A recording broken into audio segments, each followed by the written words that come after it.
RRB, l'invité du matin. Notre invité ce matin, Sylvian Raffarartic, directeur de la communication de l'Université de la Nouvelle-Calédonie. Bonjour Sylvian. Bonjour. Merci d'être avec nous ce matin. Il y a quelques jours, les équipes de l'université présentaient à la presse le bilan de l'année écoulée, de l'année 2018, et puis les perspectives pour 2019. On va commencer par 2018. Quel bilan on tire de l'année universitaire à l'UNC ? Eh bien, je dirais que c'est un bilan assez habituel. Quand on regarde les résultats de la diplomation, on a vu qu'on a un taux de diplomation global, donc tous les étudiants qui ont passé un examen l'année dernière, donc sur tous ces étudiants, on a eu 66% de réussite, donc c'est tous les passages confondus, les licences, les maîtrises et tous les autres diplômes qu'on a à l'université. C'est un taux qui est relativement conforme à ce qu'on a en métropole ou Alors, on peut faire un comparatif, même si c'est difficile. Oui, à peu près. On peut faire des comparatifs. Après, on va peut-être être un petit peu plus fin. Si on veut regarder juste 3 chiffres qui sont assez importants, on va regarder peut-être celui qui est le plus emblématique, c'est le taux de la réussite en 3e année, c'est-à-dire au moment où il faut décrocher sa licence. Là, l'année dernière, on a eu 74% de réussite. Bon, l'année d'avant, c'était 76%. C'est des taux qui restent à peu près constants autour de 75%. Donc, on se rend compte que quand les étudiants passent l'écueil de la première année, qui est toujours difficile, on va y revenir, la réussite est au rendez-vous pour les 3/4 d'entre eux. Et puis en master, c'est un peu moins de 70%, c'est 69% de réussite en 2e année de master, donc en niveau Bac plus 5. Donc les taux sont assez bons, c'est satisfaisant, mais on a quand même une difficulté sur la première année qui est récurrente et puis qui est une constante dans l'enseignement supérieur français, mais il y a des explications. Alors justement, pourquoi ça se passe mal en première année ? Parce qu'effectivement, vous le disiez, c'est récurrent. Chaque année, lors du bilan que vous dressez, il y a cet écueil de la première année. Ça vient d'où ? Qu'est-ce qui se passe ? C'est ça. Alors, nous, on fait un exercice de transparence. C'est vrai que on fait le bilan devant les médias, on présente les chiffres et c'est important parce qu'en plus, ça fait un moment où on se pose sur le bilan et on regarde sur ce qu'on peut mettre en place pour améliorer les choses. Donc, en première année, le taux de passage, la réussite, on va dire, en fin d'année, elle est de 30%. Donc, c'est pas très élevé, mais ça s'explique par plusieurs choses. D'abord, le système éducatif et universitaire français, il est non sélectif en licence. C'est-à-dire que on va dire que chacun a sa place à l'université. Tout le monde peut venir à la base. Sous condition d'avoir le bac, chacun a sa place. Mais tout le monde n'est pas fait pour les études longues. Donc en fait, il y a des jeunes qui en cours d'année se rendent compte que c'est pas la voie qui est faite pour eux. Ensuite, on a aussi un décalage quand même entre la façon d'enseigner et puis on va dire peut-être le niveau qui est nécessaire pour décrocher un bac et les exigences de l'université. Parce qu'il ne faut pas oublier aussi que quand on décroche une licence, c'est aussi le premier diplôme pour lequel on est habilité à enseigner. C'est-à-dire que quand on est un enseignant remplaçant, donc ce qu'on appelle un maître auxiliaire, il faut avoir la licence. Donc quand nous, l'université, on délivre une licence à un jeune, il faut voir que derrière, il y a quand même des conséquences. Il se passe quelque chose derrière, c'est pas simplement un diplôme. Donc il y a une question de mérite, il y a une question de compétence, et du coup, oui, la première année, c'est un peu compliqué, mais ensuite, les taux de diplomation sont bons parce que ceux qui restent, c'est ceux qui sont motivés, c'est ceux qui sont adaptés à ce type de travail, et il y a beaucoup de travail personnel à fournir pour réussir à l'université. Alors, il y a ceux qui restent, bien évidemment. Et ceux qui ne restent pas, qu'est-ce qu'ils deviennent ? Vous savez, vous essayez de chercher un peu, de savoir ce qu'il advient de ces jeunes ? Oui, alors, comme on ne fait pas de la statistique, c'est-à-dire comme on a choisi de ne pas donner les diplômes pour monter, on va dire, artificiellement les statistiques, donc ceux qui méritent leur diplôme et qui le décrochent, il y a un suivi de cohorte qui est fait derrière. On se rend compte que, bien sûr, les taux d'insertion sont très très bons, mais ça, c'est une constante aussi au niveau national. Les jeunes qui sont diplômés de l'enseignement supérieur en licence, mais a fortiori en master, ils ont un taux d'insertion de près de 100%, de plus de 85%.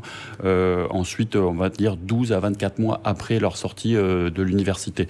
Et ce qu'on a commencé à recenser, puisque vous savez, l'université a eu 30 ans il n'y a pas très longtemps. Et donc, à l'occasion de cette saison anniversaire, on a lancé le réseau des alumni. Les alumni, en fait, c'est le nom latin pour dire les anciens étudiants. Et du coup, on commence à les recenser. Et en fait, cette université, elle a 30 ans, elle est apparue dans le paysage calédonien pour une raison et à un moment particulier.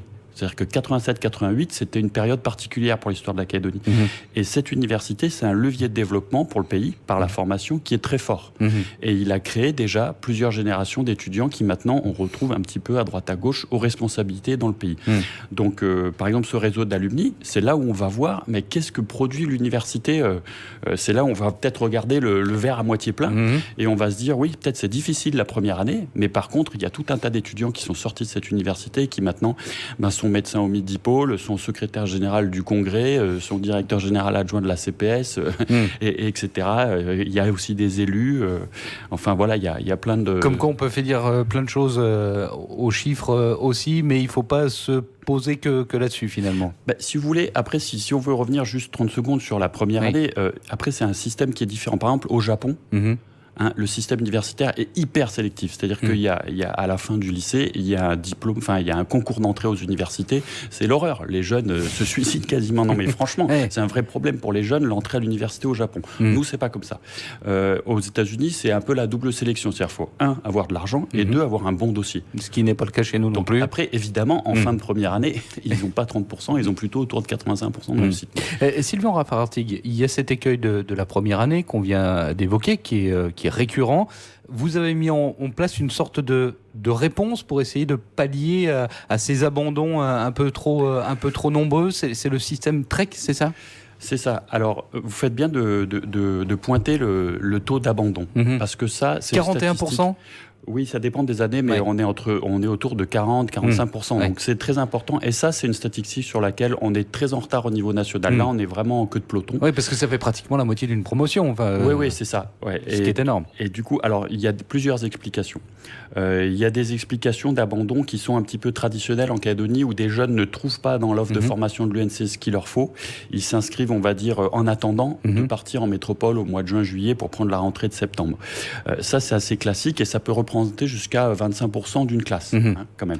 Mais il y a ce taux d'abandon, il faut travailler aussi dessus. Donc c'est pour ça que de plus en plus, des dispositifs d'accompagnement ont été créés dans les universités. Moi, à mon époque, j'ai 45 ans, donc je suis pas très vieux, mais à mon époque, ça n'existait pas. Il y a du tutorat étudiant, il y a tout un tas de dispositifs d'accompagnement à la réussite qui existent dans les études aujourd'hui pour aider les jeunes. Mais on a créé aussi une réforme.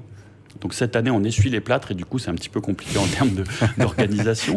On s'en excuse auprès des usagers, mais je veux dire, ça vaut vraiment le coup. On fait ces réformes pour justement améliorer la réussite et surtout réduire ce taux d'abandon qui est important. Cette réforme, c'est TREC 5 et TREC 7, c'est ça? C'est-à-dire que 5 semestres ou 7 semestres pour décrocher sa licence, c'est ça, grosso modo? C'est ça. Alors, quand on regarde nos chiffres, il y a deux options. Il y a soit on se dit, on fait rien, on s'en fiche, tant pis, les jeunes n'ont qu'à réussir, voilà.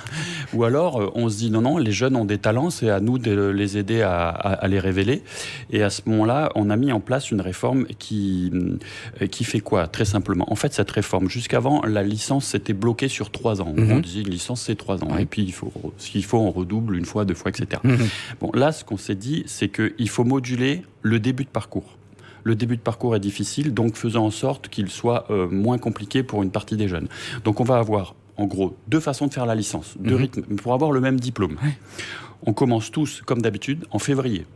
Mais ceux qui prennent le TREC 7 pourquoi? Parce que c'est 7 semestres, donc 3 ans et demi, ils vont avoir un démarrage un peu moins violent, on va dire ça comme ça, c'est-à-dire que le rythme d'accumulation des crédits en début de la licence, il est moins important, mais en face de ça, il y a ce qu'on appelle un dispositif d'accompagnement à la méthodologie de travail universitaire. Parce que, honnêtement, la façon dont on travaille au lycée et la façon dont on travaille à l'université, c'est quand même différent.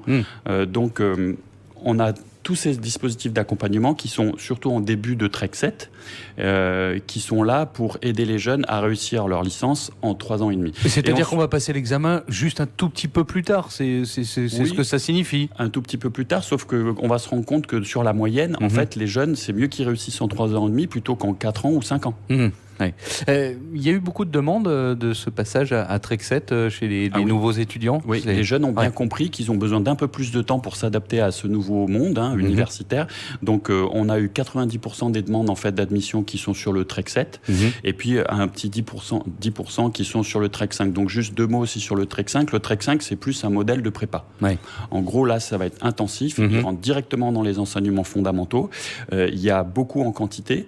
Et là, c'est sûr qu'il faut être très motivé. Il faut avoir une capacité de travail importante. Et puis, il faut avoir une série de bacs qui correspond bien à la filière choisie. Parce que autant on peut avoir, je sais pas, je dis n'importe quoi, mais on peut avoir un bac S et présenter une licence de lettres. Par contre, là, pour le Trek 5, il y a... c'est sélectif le Trek 5. Trek 7, c'est comme la licence normale. On a un bac, on rentre en Trek 7.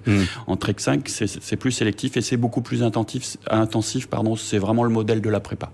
Vous allez forcément, dans les années qui viennent, surveiller ce fameux taux d'abandon. Vous espérez le faire baisser à quel horizon? Vous êtes fixé quelques années? Comment vous voyez les choses? Le taux d'abandon qu'on a à l'UNC, il est d'un peu plus de 10 points au-dessus de la moyenne nationale. Donc, même si là-dedans, on fait rentrer les abandons, voilà, l'évaporation des jeunes qui partent en juin parce qu'ils avaient déjà choisi ça dès le départ, il faut qu'on essaye de réduire cet écart, je dirais, d'au moins 5 points à l'horizon 5-10 ans. Parce que cette réforme Trek, on a eu une aide du programme d'investissement d'avenir de l'Agence nationale de la recherche, on a eu une aide sur 10 ans. Et une aide assez importante, on a eu 720 millions CFP. Parce qu'en fait, il y a des dispositifs complémentaires d'accompagnement à mettre en place. Donc, c'est du personnel et c'est du matériel en plus. Mais ce que je voulais dire, c'est que ce taux d'abandon, on espère bien qu'avec Trek, il va se réduire. Parce que ce qu'il y a de mieux à l'université, c'est d'avoir un taux d'abandon plus faible et quitte à avoir un taux de redoublement qui augmente un petit peu. Mais on les retrouve. Ceux qui redoublent, on les retrouve l'année d'après. Mais ceux qui abandonnent, là, c'est dommage, c'est perdu. Sylvian Raffarin-Artigues, on a parlé de la scolarité des étudiants, mais à l'université, il se passe aussi d'autres choses. On n'est pas là que pour étudier. Il y a des grands événements qui sont prévus pour cette année 2019 ? Oui, tout à fait. Alors, dans les grands événements, j'en profite pour placer aussi mon réseau des alumni, parce que eux aussi auront leurs événements. Donc, il y a des événements de la recherche, et puis les alumni, donc les anciens étudiants qu'on a commencé à répertorier et à regrouper, donc ils s'inscrivent en ligne sur le site de l'UNIV, et ensuite ils ont accès à tout un tas de choses, et des invitations privées et des événements spéciaux. Ces événements de la recherche, on en a un certain nombre. Je vais pas tous vous les citer, bien sûr. De toute façon, c'est à retrouver sur le site internet de l'université. Tout à fait. Pour vous dire, pour les alumni, on va avoir un programme assez intéressant. On va avoir une visite de la base navale Chalex. On va avoir une visite à Calais sur un site industriel comme on a eu l'année dernière à la SLN. On va avoir également quelque chose de particulier par rapport à la littérature, donc soit un échange avec un auteur ou une rencontre spéciale. Et sur les événements de la recherche, donc on a un certain nombre de conférences tous les ans. On en a entre 20 et 30. Donc c'est bien sûr, tout ça est ouvert au public. Et j'invite vraiment les Calédoniens, enfin tout le monde, à venir à l'université. L'université est ouverte. Et en plus, à l'occasion de ces événements, tout le monde peut venir et découvrir un petit peu l'outil. Parce que, je fais une petite parenthèse, tout à l'heure, on parlait du taux de réussite des étudiants. Donc les jeunes réussissent plus ou moins bien à l'université, plutôt bien globalement, on va dire ça comme ça. Mais on ne peut pas juger aussi la qualité de l'université uniquement sur le taux de réussite, par exemple, en première année. C'est pas ça la qualité d'une université. C'est aussi la recherche, c'est aussi les installations, etc., etc. Donc, pour en revenir aux événements de la recherche, on va avoir, par exemple, à la fin du mois de mai, une semaine sur le changement climatique. Et ça, c'est le sujet du moment. Thème récurrent. Voilà. Donc, on va avoir des conférences publiques et puis, en journée, plus un format symposium entre experts avec des activités autour du changement climatique. On a également des colloques de sciences humaines qui sont prévus tout au long de l'année, notamment au mois de septembre, on en aura un autre.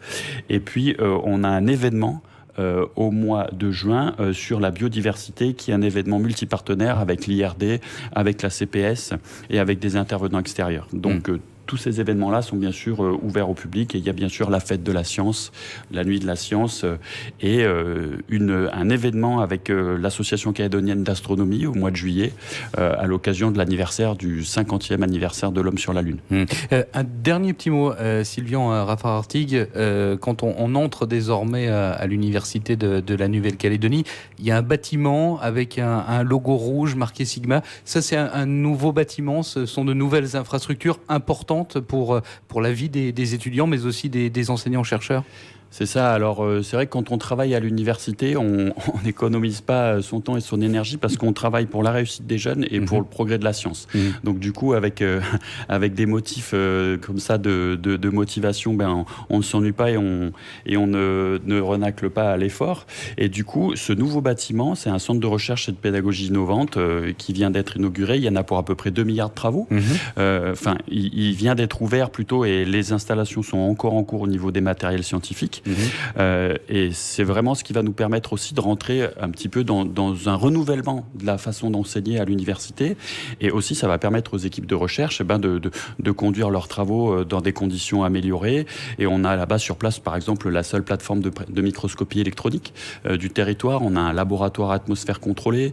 On a des laboratoires d'optique. Enfin, il y a quand même tout un tas de matériel de pointe et de haute technologie qui vont permettre en fait à la science de progresser, parce que c'est aussi le rôle de l'université que de créer des connaissances, et nous, en l'UNC, en particulier sur la Calédonie et sur le Pacifique. Et en même temps, on construit l'antenne du Nord. Évidemment. Donc, c'est le déploiement vers le Nord, parce que les jeunes du Nord sont quand même assez éloignés de Nouméa. Et donc, on déploie l'offre de formation universitaire sur le Nord. Le campus, ce sera prêt pour la rentrée de février 2020. Merci beaucoup Sylvian Raffarattig d'avoir été avec nous ce matin, directeur de la communication de l'Université de la Nouvelle-Calédonie.